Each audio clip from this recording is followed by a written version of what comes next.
Hi all, I hope you are all having a wonderful weekend. I guess I just wanted to do like a quick book review of certain books that I really like to look at for inspiration and that I've found really interesting. I'll start with one book which isn't actually an art book but an old alphabet book. And it is written by a Mrs. Arthur Gaskin. I believe that this is like a reproduction of an older book, which I think is pretty cool.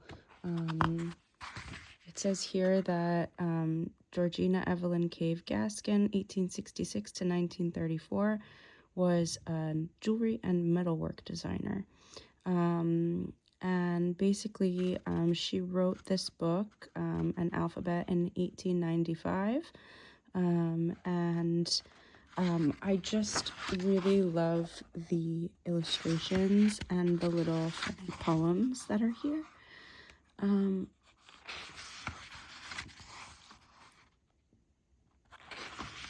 So it basically goes in ABC order. And then there's just like these little funny anecdotes for each letter.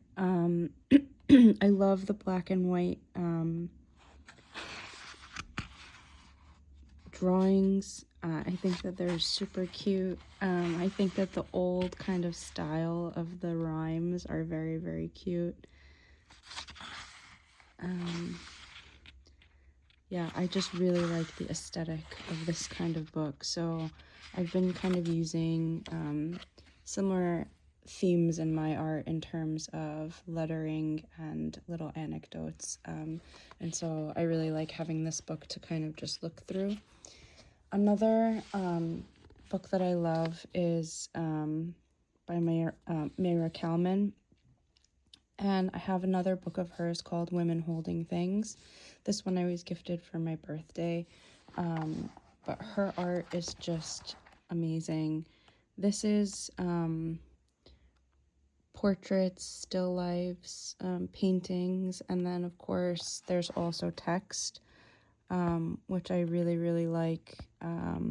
Again, this combination of kind of everyday life things mixed with kind of personal stories and autobiographical, memoir-esque kind of short writings, I think is a really cool combination. And I also love her art, the brightness of the colors, the way that she draws portraits. I really like this book, and then also the Women Holding Things, which I have as well. This book I actually got from McNally Jackson, and it's a great book. I read the whole thing. The illustration idea book, it basically just talks about different types of illustration, different kinds of graphic design, different kinds of artists, and how they use certain themes to create what they create, different styles. And it was just like really interesting reading about how these artists create the things that they do and what kind of themes they're touching upon. And it was just like really eye-opening, and also kind of makes you think about, okay, what can I take from this and add to my own practice. It features a whole bunch of artists, and I really, really like this book a lot. The next book I found at not a thrift store, but like an old used bookstore. It's called The Style Dictionary by Ruben Toledo. I saw this and I knew I immediately had to purchase it.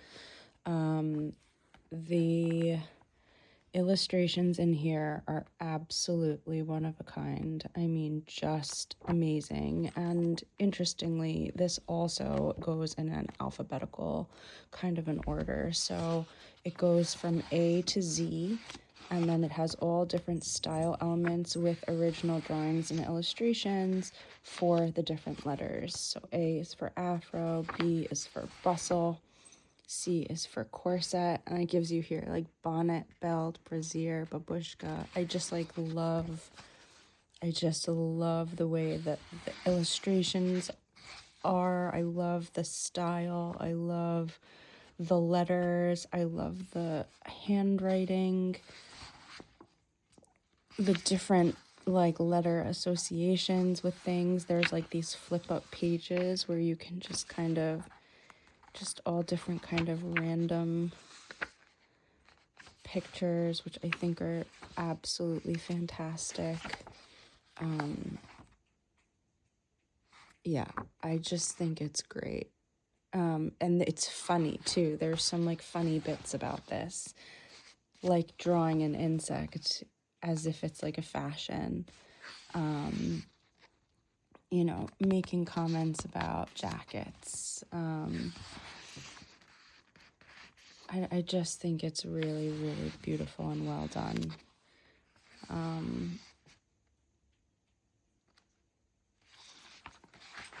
So that's one that I go to often just to kind of look through and like feel inspired, which I really love that book. And then the last book is also from McNally Jackson. I was gifted this for my birthday a few years ago as a present.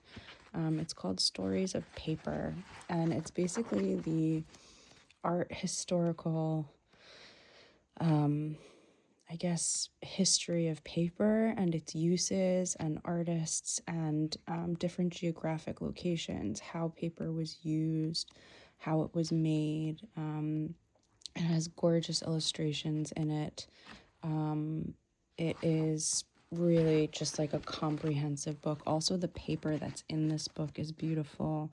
Like what actually makes up the pages. There's different kinds of like thin paper with text, the different physical properties of paper. I just think that it really, not only is the art in it beautiful and I can get inspiration from that, but also the information in it was really invaluable. Like, I haven't obviously read through everything, but I have read through a bit, and the history of paper and the way that it's made and the way that people have used it historically is something that I find super interesting, as I use a lot of paper in my work and a lot of different kinds of paper in my work. And yeah, so I'm like a big fan, definitely more of a fan of paper than I am of like painting on canvas or painting on other substrates or even just using other substrates in my work. Like, I definitely like paper and I like textiles. Those are the kind of two that and they have similar properties, which I think is also interesting. So that's another book that I really, really like and I look to for inspiration as well. But just as like an aside, thrift stores tend to have really cool books also. This is one that I found, and I got it for $1. It is called Things to Make and Do, and it's the bookshelf for boys and girls. This is like a very old kind of thing that I guess people used to have way back when. Let's see, this is published, I think it was in, 1974. And it has some really cool illustrations and like infographics, which I think is really cool. And basically it like has all of these different activities that I guess you could give to, or people did give to kids, from paper dolls to party hats, to like ornaments. They have like a cool section for how to make a mobile, how to sew on snaps and clasps, how to make a birdhouse out of wood. They have prints. They have like all these different things about like animals, like what do squirrels like to eat, swans, etc. So, you know, it's just like a kind of blast from the past and being able to kind of see like, oh, and then like how to paper mache. So there is some information in here that could actually be useful. Just doing things, color theory, you can see like there's just, and I really enjoy this kind of vintage style, weird like color infographic picture with instructions. Also, sometimes reading through the instructions is funny because they're written in like such an old-fashioned way. But yeah, so like, you know, just keep it like a lookout for kind of these like old books. I love the cover of this book too. It just like, I don't know, something about it, like this childish, like, I don't know, it's like fun, innocent kind of thing. And actually they have some cool things in here, like how to make shadows on the wall, like how to model a clay bear. So I just think that that's like also a kind of cool way to open up like the creative spout and like, you know, find things that are applicable and that you can kind of take and use in your work. Originally, I was going to cut this and use the pictures and the infographics for my collages, but I decided against it. I just think it's kind of nice to have and flip through. So these are the 6 books that I thought I would share with you today. Always keep your eyes open for, I don't know, inspiring visuals inside books, books that, I don't know, that have some sort of like a theme that maybe you can play with in your work. I know that it helps me for sure to feel like, oh, there are other people who have these ideas and there are other people who have done these things. So that's like validating. And also it definitely is like, oh, maybe I'll use, you know, that cool color, like purple in my, like one of mine, or like maybe, I don't know, I'm gonna try and draw, like, you know, kind of form like that. And so it kind of just like opens your mind up to different things. And yeah, I hope you guys are all having a great weekend, and stay creative.